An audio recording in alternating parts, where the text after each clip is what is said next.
yields have been falling for 6 straight weeks. Yes. For the wrong reasons, okay? Yields aren't moving lower because, you know, bond investors think that the economy is in just terrific shape.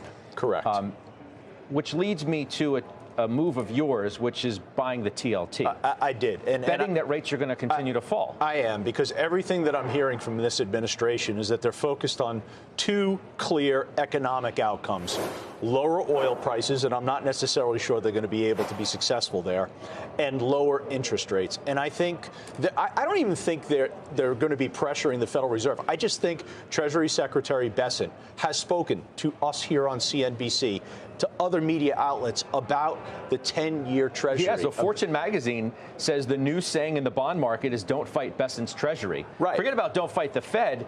To your point, he has said over and over and over and over, we want to get the 10-year yield down and keep it down.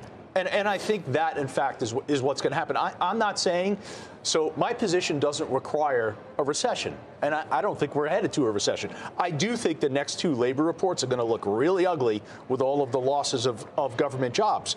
But Treasury Secretary Bessent can limit the size of auctions on the 10-year.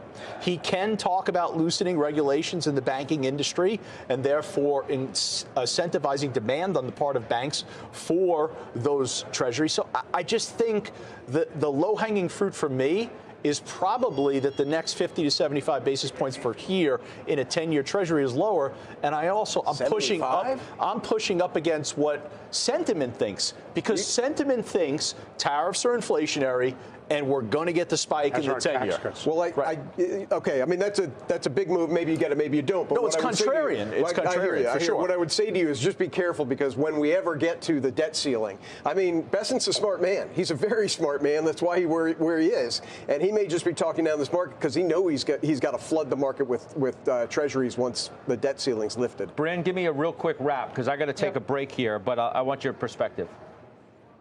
Yeah, I would urge all investors to listen to Scott Bessent. Chamath and David interviewed him because about a growth scare, he talked very specifically about the math equation, about how quickly they or how long it's going to take for them to reduce government spending. And so I think from a trade perspective, you could definitely see the long end come down as the jobs number and the economy, I think, will weaken before they strengthen, just because of the reduction of federal spending.